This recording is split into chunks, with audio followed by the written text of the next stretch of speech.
Assalamualaikum warahmatullahi wabarakatuh. Terima kasih buat teman-temanku semua yang sudah selalu setia menonton channel kami, yaitu channel Dunia Rasti. Di video kali ini saya akan membahas atau bercerita tentang kisah yang seram menurut saya ya. Saya akan bercerita tentang kisah pocong penunggu kamar. Jadi ceritanya begini teman-teman. Waktu itu saya masih berusia kurang lebih ya, saya sudah menginjak SMP waktu itu. Dan kisah ini masih terkaitan dengan video saya sebelumnya. Silahkan yang belum menonton, silahkan tonton di channel YouTube saya, silahkan cari di situ ada judulnya, kalau nggak salah, Kuntilanak Penunggu Pohon Bambu. Itu hampir mirip lah ceritanya. Cuman itu dengan teman saya ya, dengan teman saya. Dan di sini saya akan bercerita tentang itu tadi yang saya omongin di kalian semua. Jadi ceritanya begini.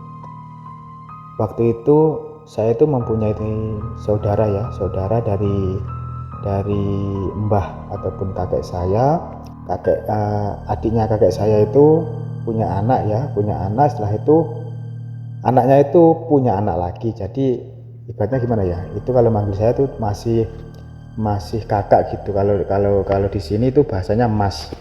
Kalau manggil saya itu masih emas gitu. Saudara saya itu ya, saudara sepupu itu kan laki-laki ya. Waktu itu saya kalau nggak salah ya kelas 1 SMP, kalau nggak kelas 2 SMP.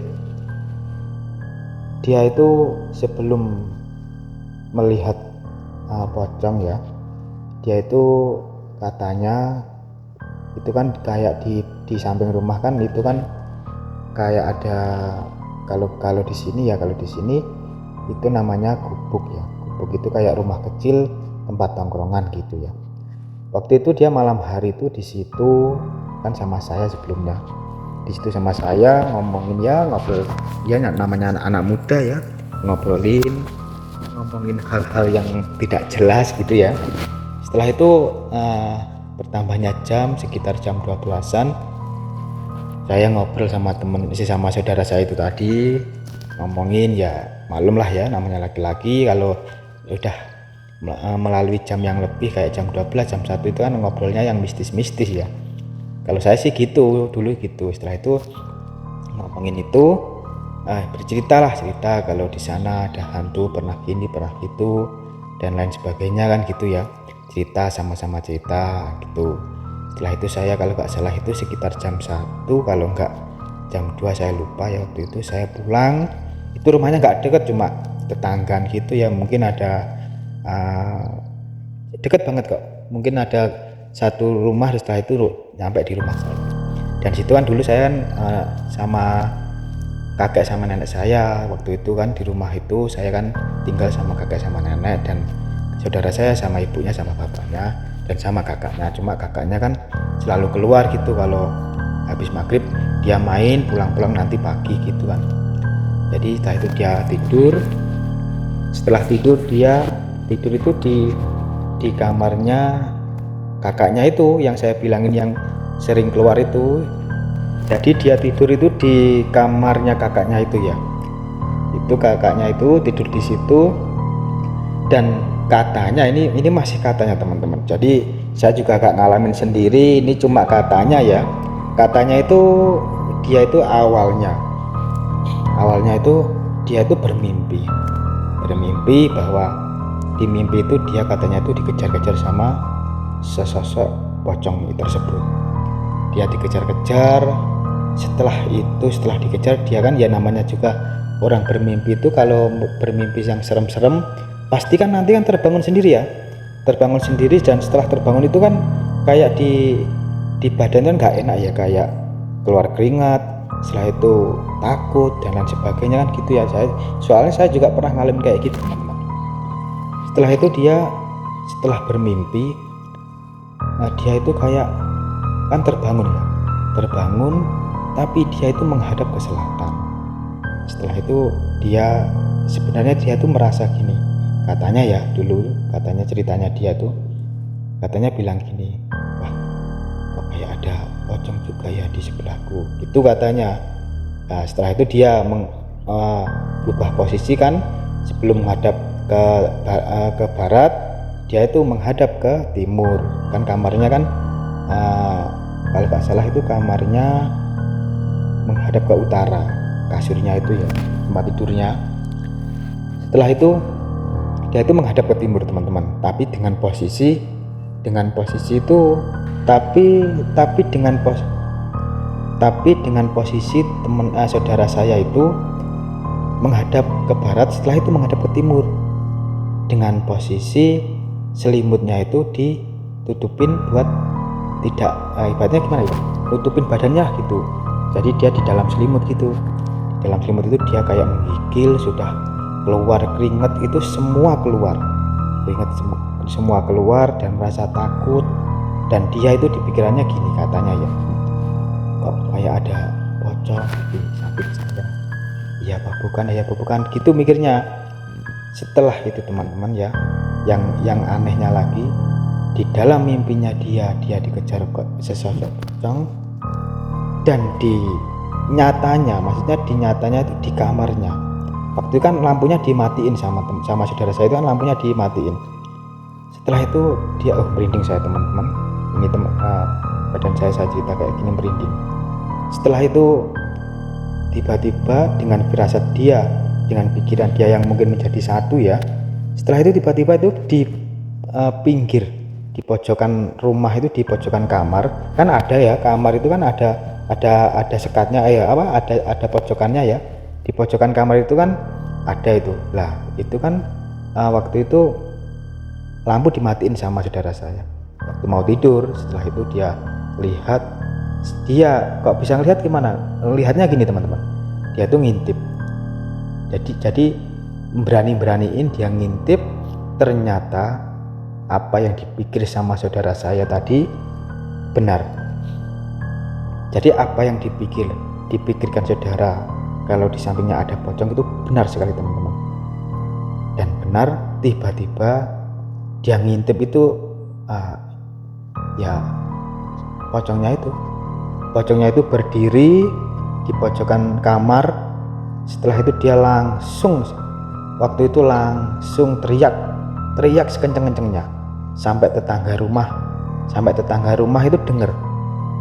Dia itu teriak teman-teman, sampai tetangga rumahnya dia itu dengar, sampai bangun juga. Bapak sama ibunya dia terbangun kan, setelah itu dibuka itu kamarnya itu, dia itu sudah ketakutan, sudah menggigil badannya. Terus ditanya sama bapaknya itu ya, kamu kenapa? Ditanya gitu kan. Tadi pak, di pojokan itu ada pocong pak. Dia itu sambil nangis teman-teman, sambil nangis.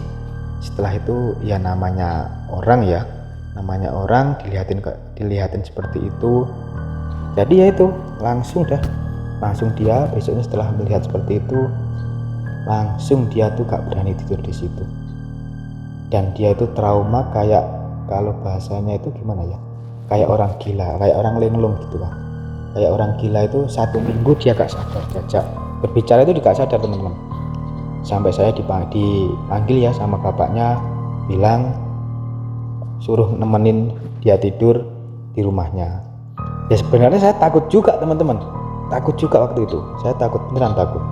Tapi waktu itu tidur di depan TV ya, di depan TV kan ada kayak meja, kayak tempat tidur itu kan, tempat tidur yang terbuat dari kayu itu kan. Lalu saya tidur di situ, orang dua. Saya tuh gak bisa tidur juga teman-teman. Jadi saya tuh gak bisa tidur karena keinget ceritanya si bapaknya dia.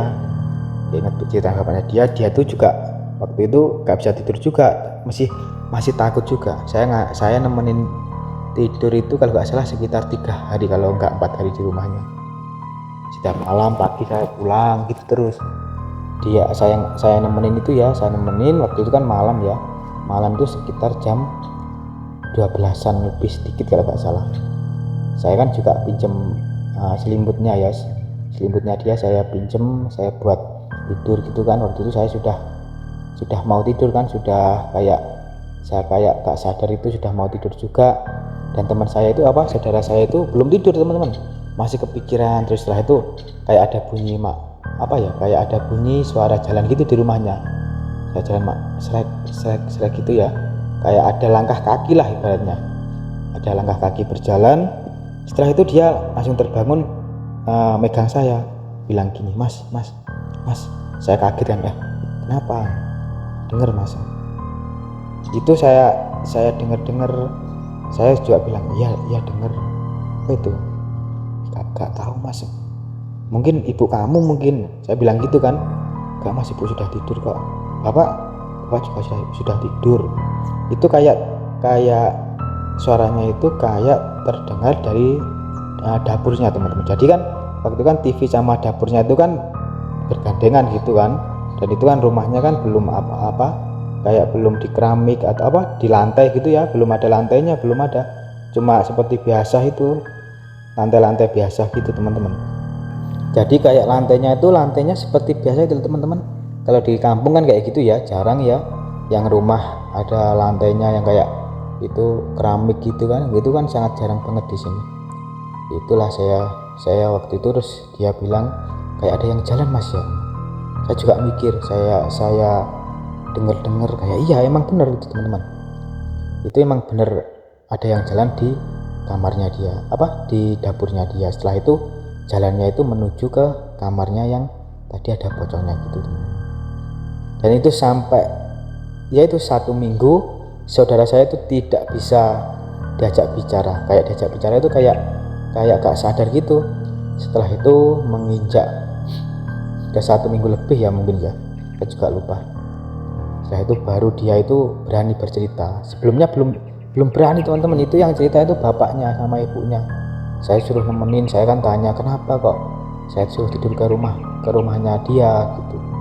Saya tanya, ternyata ya itu tadi. Jadi dia tuh tidur dan di samping pojokan rumahnya itu ada sesosok pocong. Katanya waktu saya tanya wajahnya gimana gitu kan, saya juga penasaran ya.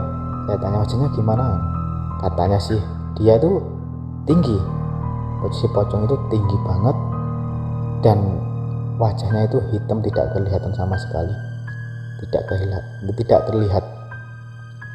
Tapi ya itu sebenarnya dia langsung teriak sekenceng-kencengnya, sampai itu yang tadi yang saya omongin di kalian, sampai tetangga sebelah itu terbangun semua. Setelah itu ditanya ada apa gitu. Ya itulah teman-teman. Ya mungkin kenapa saya juga gak tahu ya.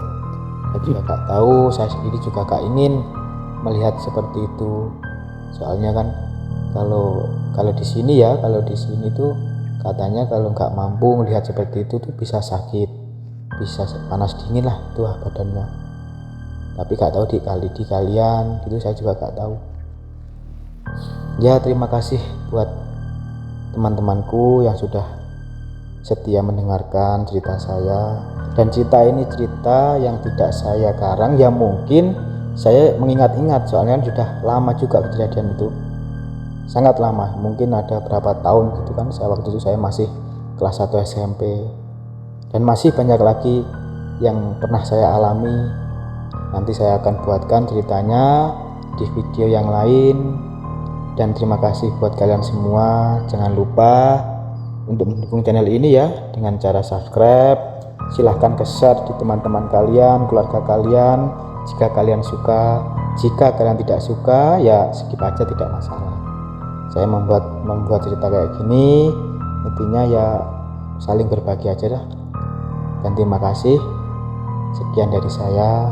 Wassalamualaikum warahmatullahi wabarakatuh.